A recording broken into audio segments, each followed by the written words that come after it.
Quite apart from its stacks and steep rock faces, there are beautiful beaches to be enjoyed here too.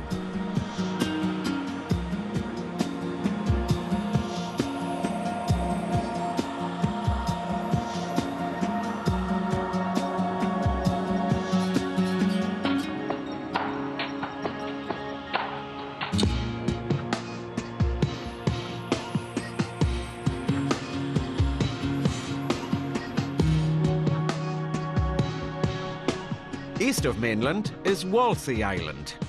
Scottish fishermen referred to Walsey as the Bonny Isle during the 19th century, and indeed it's an appropriate term. Walsey is an attractive island with fine arable land, though fishing remains the mainstay of life here.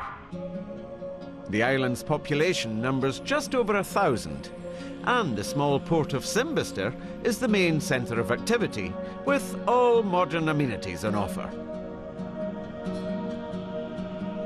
Fishing has always been at the heart of this community. In fact, the economy revolves around fish. European Union regulations have presented challenges here, just as elsewhere. But most of Walsey's young men remain determined to put to sea, and in their own boat. It's no surprise that farming is seen as a secondary activity in Walsey. The harbour is busy all year round, with the smallest of craft berthed alongside the biggest and most powerful fishing vessels in Europe, the so-called super trawlers.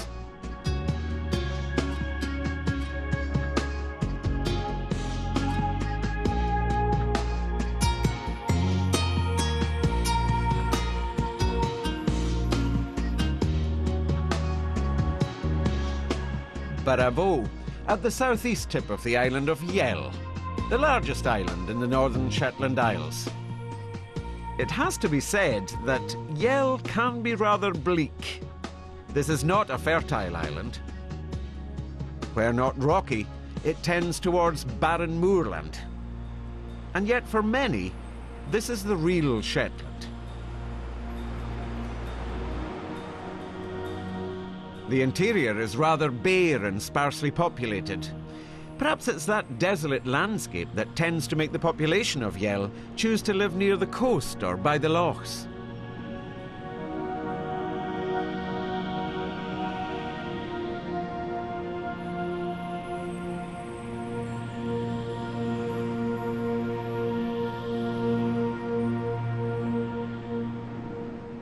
If ghosts and apparitions are your thing, take a look at the lonely wind house at the head of Whale Firth. The site has been inhabited since prehistoric times, and this forbidding ruin is, not surprisingly, said to be haunted.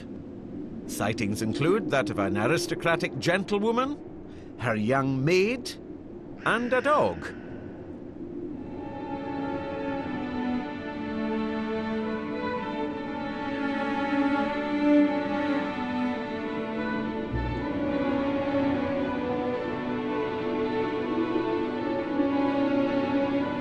The historian George Buchanan did Yell no favours in the 16th century when he described it as so uncouth a place that no creature can live therein except such as are born there.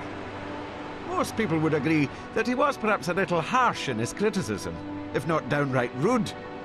There are splendid views to the north of Yell. Beyond the island of Uye, to the top of the archipelago and Britain's most northerly inhabited island, Unst. This was the home of Thomas Edmonston, who published A Flora of Shetland in 1845, while still in his teens. There are unusual finds here, and not just in terms of the island's rarer plant species. Castle Munis was built in 1598, but burned down in the 17th century.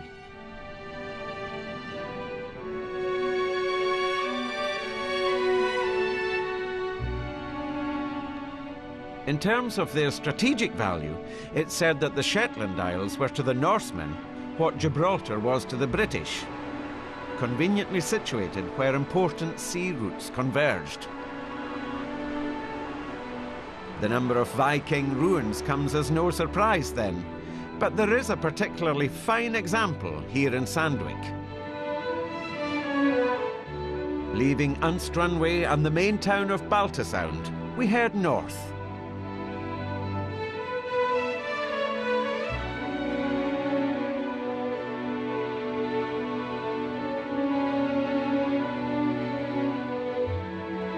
Baltasound was once the centre of the northern herring industry. In its heyday, the seasonal population rose to 10,000.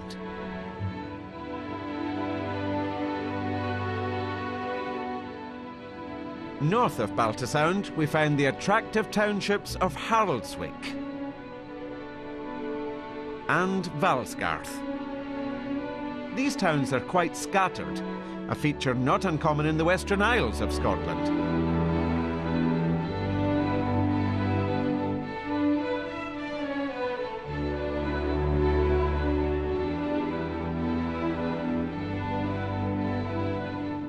Good use is made of the highest point on Unst, Saxaford. The RAF has kept watch over the northern approaches from here since radar was first deployed.